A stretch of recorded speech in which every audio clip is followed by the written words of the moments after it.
Ganga, the holiest river in India, always holds a special implication amongst Indians. It is believed that anything touched by the water of this river becomes pure and sanctified. Even the wind that flows from the Ganga purifies everything that it touches. This belief has led many pious devotees to build temples on the banks of the Ganga. This exquisite temple of the Divine Mother Kali stands on the eastern bank of Ganga at Dakshineshwar. It was built by Rani Rasmani, an honorable, courageous, generous, wealthy and pious zamindar in Kolkata. She was born in September 1793 in a village called Kona, 30 miles north of Kolkata. She was married at the age of 9 to Rajchandra Bishwash, a rich zamindar of Kolkata. After her husband's demise, she took up the reins of the property with the help of her son-in-law, Mathur Mohan Bishwas. Their family deity was Lord Rama.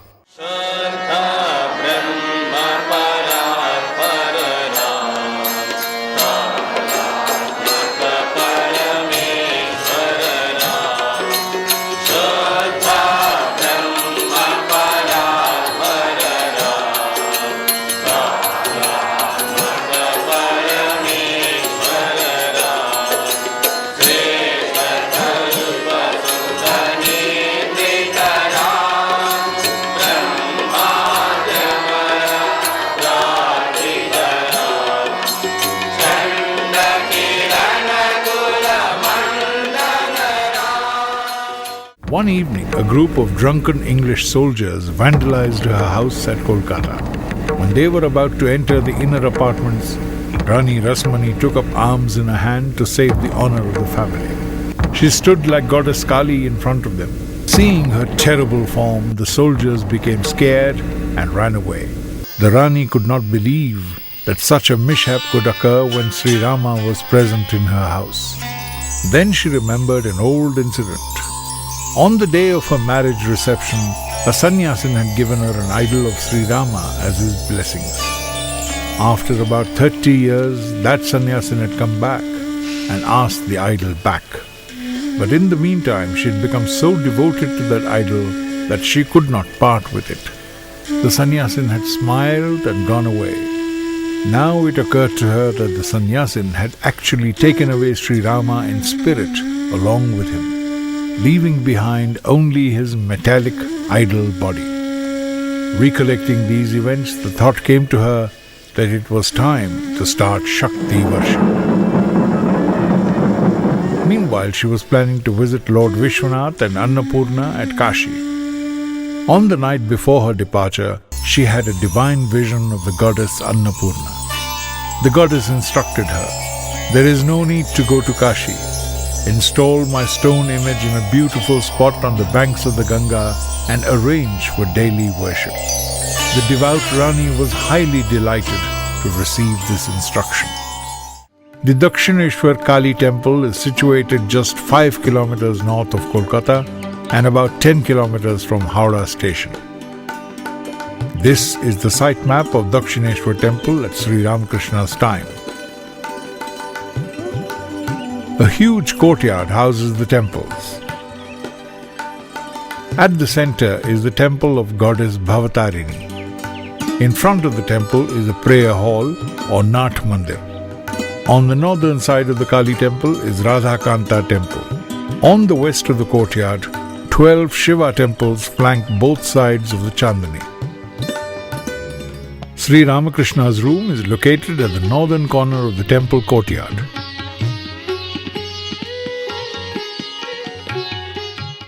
Along the south and the eastern boundary of the courtyard are the office rooms, kitchen and stores.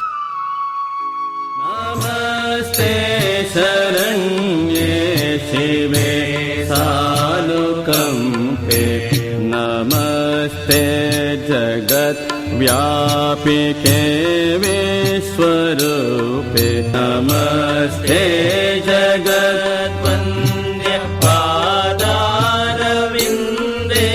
Namaste jagat tarini traki durge namaste jagat chintyamana swarupe namaste mahayogini jnana rupe namaste sadananda nanda swarupe namaste jagat tarini traki durge namaste jagat tarini traki durge anatasya dinasya krishna turasya tvameka gati devi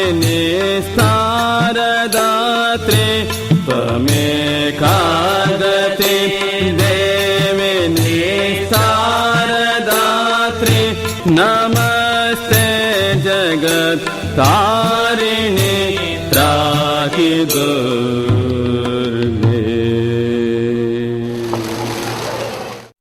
Temple architecture of Bengal can be broadly classified into three categories: Dalan or Bangla Mandir, Chala Mandir, and Ratna or Chuda Mandir. In this temple complex, all these three traditional architectures are represented. Ma Bhavatarini's temple is designed as per Ratna architectural tradition, while the Vishnu Mandir has followed Dalan tradition. The 12 Shiva temples are designed in Chala tradition that resembles simple thatched roof houses of Bengal.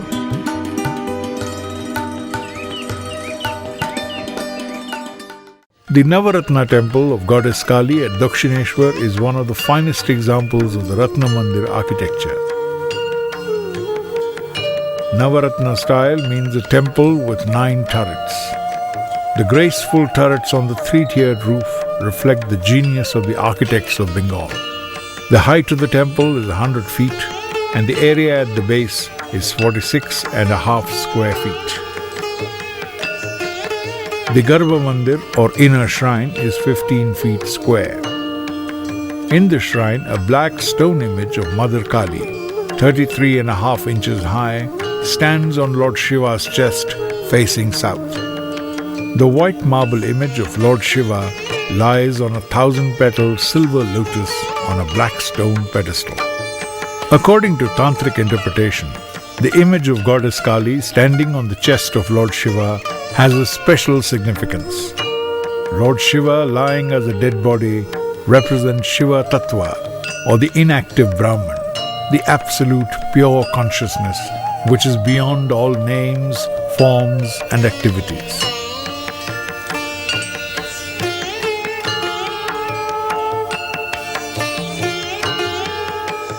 While Mother Kali represents Shakti Tattva or creative power, it is the manifested energy responsible for all names, forms and activities.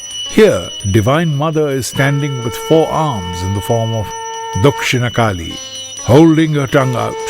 According to Tantra, the sign of the red tongue bitten by white teeth represents controlling Rajas by Sattva.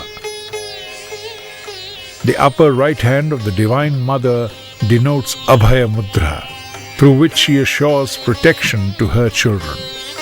With the lower right hand in Vara Mudra, she grants boons.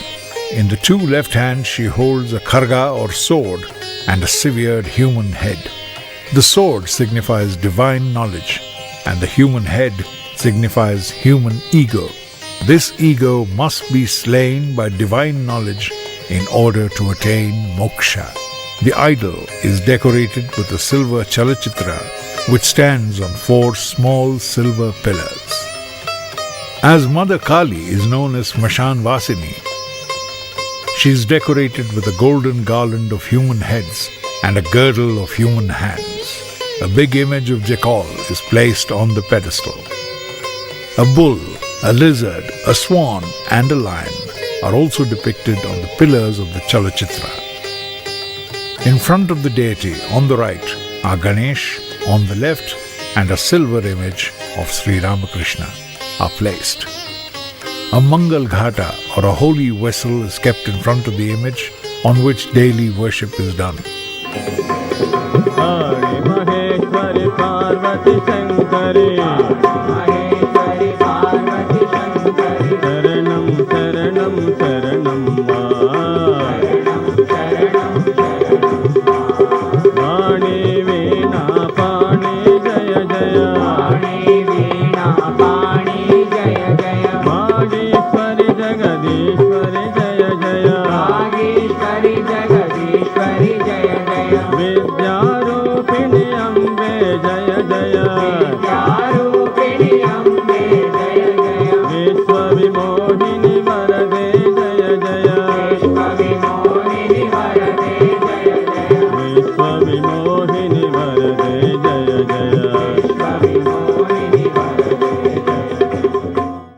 After the construction of the temple was completed, Rani Rasmani faced trouble to find priests who could worship the deities of the temple.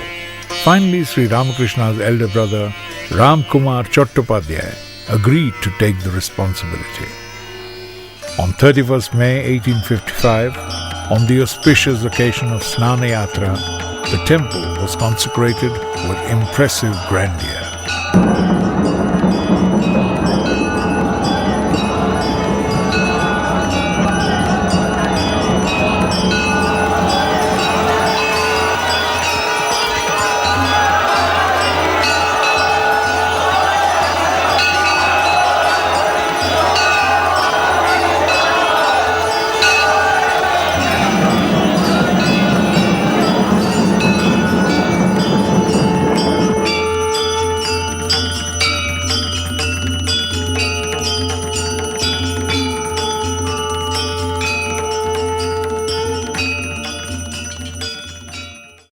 After a month, Sri Ramakrishna joined this temple as goddess Kali's Veshkari or dresser.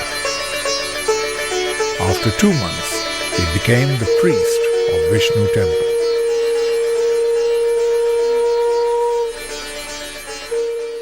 Subsequently, as Ram Kumar was getting old, Sri Ramakrishna was appointed as the priest for Mother Kali. An act of worship becomes successful only when 3 factors are fulfilled. First, Jajman. The person who arranges the puja must be pious and devoted. Secondly, the idol must beautifully reflect divinity. And lastly, the priest must be sattvic and sincere in his worship. After Sri Ramakrishna's appointment as the priest, all these factors came together in perfect harmony to awaken the goddess in this temple. Dakshineshwar Temple and Sri Ramakrishna have become inseparable. Within 2 months of joining the temple service, Sri Ramakrishna took initiation in Shakti Mantra from the renowned Shakti Sadhaka Kenaram Bhattacharya of Kolkata. After his initiation, Sri Ramakrishna started to practice sadhana earnestly. While doing puja, Sri Ramakrishna was struck by a doubt. Does the Divine Mother accept my worship and offering? He was troubled by the uncertainties. Is Mother real? Can I see Mother? Carried away by these emotions, he started intense sadhana for the darshan of Divine Mother. Sometimes he would go to Panchavati, remove all his clothes, and sit for meditation. Other times he would cry like a madman on the banks of the Ganga, rubbing his face on the ground saying, "Mother, another day has passed. Still you haven't given me darshan." Unable to bear the deep agony of not seeing Divine Mother, one day Sri Ramakrishna took the sword hanging in the wall of the temple and was about to kill himself. It was then that the temple was suddenly filled with divine light, and Mother Kali appeared before him.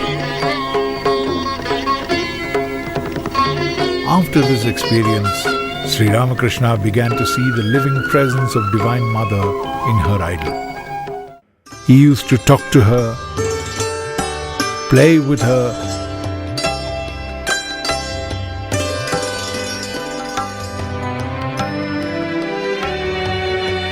and feed her just like a son behaves with his mother.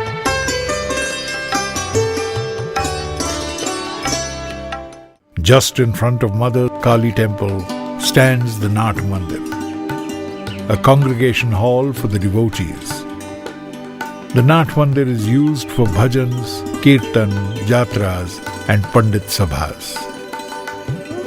In 1864, a congregation of pandits was arranged by Mathur Babu in this hall to evaluate